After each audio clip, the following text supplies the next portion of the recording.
یہ کھنڈرات یہاں سے 18 میل دور سفید چٹان کے دامن میں دریافت ہوئے ہیں۔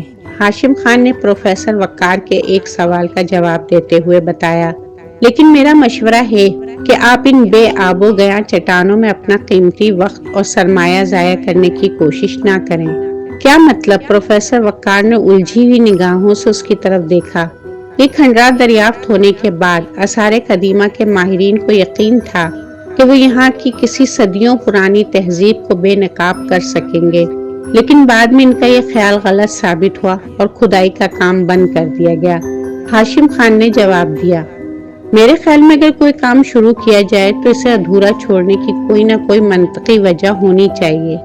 صرف یہ کہہ دینا کہ اس کام کو جاری رکھنے سے کچھ حاصل نہیں ہوگا میری سمجھ سے بالا تر ہے۔ آخر کام بند کرنے کی کوئی وجہ تو ہوگی۔ بات یہ ہے پروفیسر صاحب کے ان سنگلاخ وادیوں میں خانہ بدوشوں کے قبیلے نقل مکانی کرتے رہتے ہیں۔ یہاں زندگی کے وسائل بہت محدود ہیں۔ زندگی اور روح کا رابطہ قائم کرنے کے لیے کڑی محنت کرنی پڑتی ہے۔ چھوٹی چھوٹی ٹکڑیوں میں بٹے ہوئے قبائل خانہ بدوشوں کی طرح ادھر ادھر بھٹکتے رہتے ہیں۔ انہیں جہاں کہیں سبزہ اور پانی نظر آتا ہے وہیں ڈیرا جما دیتے ہیں، اور ان کے مویشی جب تک گھاس کا آخری تنکا تک نہیں چر لیتے اس وقت تک وہ وہاں سے کوچ نہیں کرتے۔ یہ خانہ بدوش عام طور پر چلداریوں میں رہتے ہیں، لیکن بعض اوقات موسم کی شدت کے پیش نظر رہائش کے لیے عارضی مکان وغیرہ بھی بنا لیتے ہیں۔ یہ مکان غیر تراشیدہ پتھر اور گارے سے بنائے جاتے ہیں۔ سفید چٹان کے دامن میں دریافت ہونے والے ان کھنڈرات کے بارے میں بالآخر یہی نتیجہ اخذ کیا گیا تھا کہ کچھ عرصہ قبل وہاں کوئی ایسا ہی خانہ بدوش قبیلہ آباد ہوا ہوگا جس نے رہائش کے لیے وہ عمارتیں تعمیر کر لی ہوں گی۔ یہی وجہ تھی کہ ماہرین نے اپنی وہاں مزید کھدائی کا کام بند کر کے حکومت کو اپنی رپورٹ پیش کر دی۔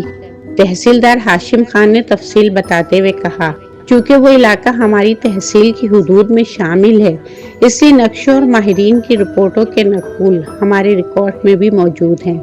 میں نے جب آپ کی آمد کے بارے میں سنا تو مجھے اس وقت یقین ہو گیا تھا کہ آپ ان چیزوں کو دیکھنا ضرور پسند کریں گے، اس لیے میں نے پہلے ہی ریکارڈ آفس سے وہ فائل منگوا لی ہے۔ ہاشم خان نے کہا اور اٹھ کر دیوار کے قریب الماری سے ایک فائل نکال لایا۔ نقشوں اور رپورٹوں کے مطالعے سے کوئی اہم بات معلوم نہ ہو سکی۔ آثار قدیمہ کا کوئی بھی طالب علم آنکھیں بند کر کے ماہرین کی رپورٹوں پر یقین کر سکتا تھا، لیکن نہ جانے کیا بات تھی کہ پروفیسر وقار ان رپورٹوں سے مطمئن نہیں تھا۔ اس نے فائل بند کر کے ہاشم خان کو مخاطب کرتے ہوئے کہا، میں یہ تو نہیں کہہ سکتا کہ ماہرین کی رپورٹیں غلط ہیں، لیکن ان رپورٹوں سے قطع نظر میں اپنے طور پر اور اپنی ذمہ داری پر ان کھنڈرات میں کھدائی کرنا چاہتا ہوں۔ اگر آپ اجازت کے سلسلے میں متعلقہ کاغذات تیار کروا دیں، انتہائی ممنون ہوں گا۔ میں وقت ضائع کیے بغیر یہ کام شروع کر دینا چاہتا ہوں، کیونکہ 3 ماہ بعد مجھے مصر میں توتن خامن کے مقبرے پر چھوڑے ہوئے ادھورے مشن کو بھی پایہ تکمیل تک پہنچانا ہے۔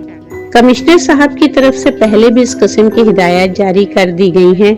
کل صبح آپ کو تمام کاغذات تیار ملیں گے۔ ہاشم خان نے جواب دیا، شکریہ، اور اب ایک ذاتی درخواست ہے، اگر آپ کی مصروفیات اجازت دیں تو اس سلسلے میں آپ کی مدد کا خواہش مند ہوں۔ پروفیسر وقار نے کہا، فرمائیے، میں ہر خدمت کے لیے تیار ہوں۔ ہاشم خان مسکرایا، میں کچھ دیر بعد کوئٹہ روانہ ہو رہا ہوں تاکہ ابتدائی تیاریوں کے علاوہ کچھ ضروری سامان فراہم کر سکوں۔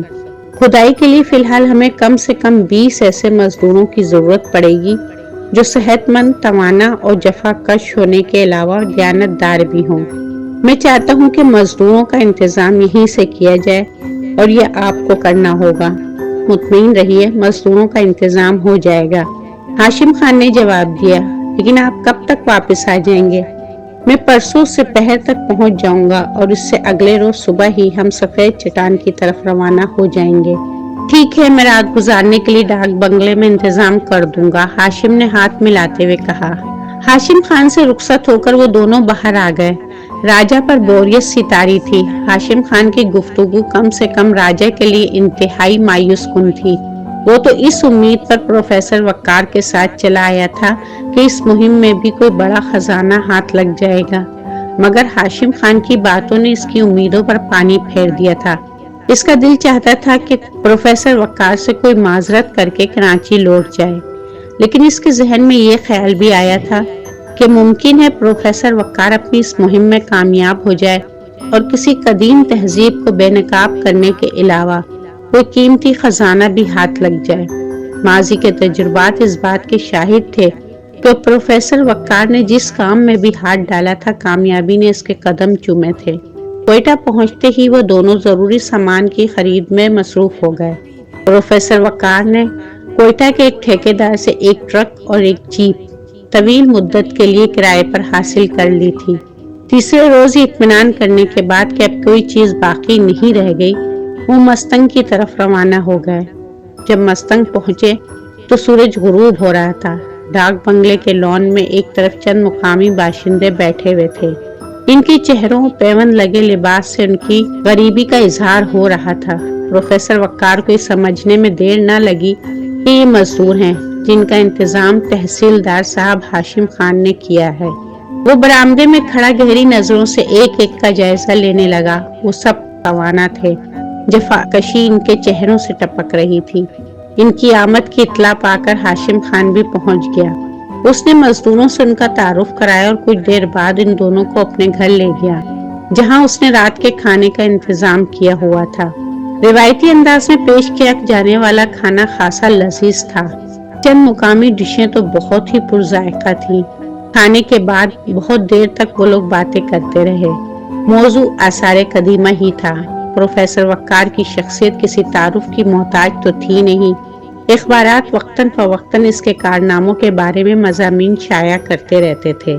ہاشم خان اس سے آثار قدیمہ کی مختلف مہمات کے بارے میں پوچھ رہا تھا۔ رات 11 بجے کے قریب وہ لوگ ڈاک بنگلے پہنچ گئے اور پھر صبح انتہائی عجلت کا مظاہرہ کرنے کے باوجود کھنڈرات کی طرف کوچ کرتے ہوئے 8 بج گئے۔ دھوپ تیز ہو جانے کی وجہ سے گرمی میں خاصا اضافہ ہو گیا تھا۔ قصبے کی حدود سے نکلتے ہی انہوں نے رفتار بڑھا دی۔ آگے پروفیسر وقار کی جیپ تھی جسے رسول بخش نامی ایک مقامی ڈرائیور چلا رہا تھا۔ راجہ بھی اس کے ساتھ جیپ میں ہی تھا۔ ان سے تقریباً 50 گز کے فاصلے پر سامان سے لدا ہوا ٹرک تھا۔ ان کے جسم پسینے سے شرابور ہو رہے تھے۔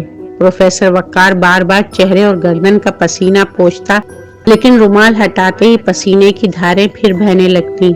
راجہ کی حالت اس سے بھی بدتر تھی۔ وہ کچھ زیادہ ہی بے چینی محسوس کر رہا تھا اور دل ہی دل میں اس وقت کو کوس رہا تھا جب اس نے پروفیسر وقار کے ساتھ آنے کی حامی بھری تھی۔ اس کا بس چلتا تو یہیں سے واپس ہو لیتا، لیکن حریص فطرت اسے پروفیسر کا ساتھ دینے پر مجبور کر رہی تھی۔ ممکن ہے ان کھنڈرات سے کوئی ایسا خزانہ دریافت ہو جائے جو اس کی ان تمام تکلیفوں کو بھلا دے۔ سڑکوں کے دونوں طرف بلند ٹیلے تھے۔ اس طرح ایک درہ سا بن گیا تھا جس میں وہ اس وقت سفر کر رہے تھے۔ راستے کے اختتام پر ایک پتھریلا میدان تھا۔ یہ جگہ شاید کسی زمانے میں کسی دریا کی گزرگاہ رہی ہوگی۔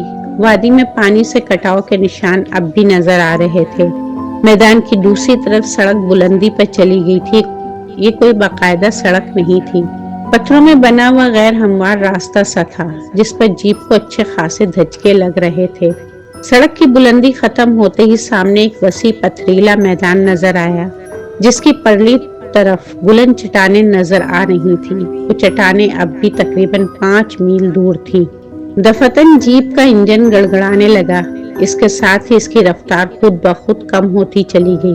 پروفیسر وقار اور راجہ بیک وقت سوالیہ نگاہوں سے ڈرائیور رسول بخش کی طرف دیکھنے لگے۔ ڈرائیور چند لمحوں تک گیئر بدل کر رفتار کو متوازن رکھنے کی کوشش کرتا رہا مگر کامیاب نہ ہو سکا۔ شاید ریڈیئیٹر میں پانی ختم ہو گیا ہے، اس نے بڑبڑاتے ہوئے جیپ روک لی اور نیچے اتر آیا۔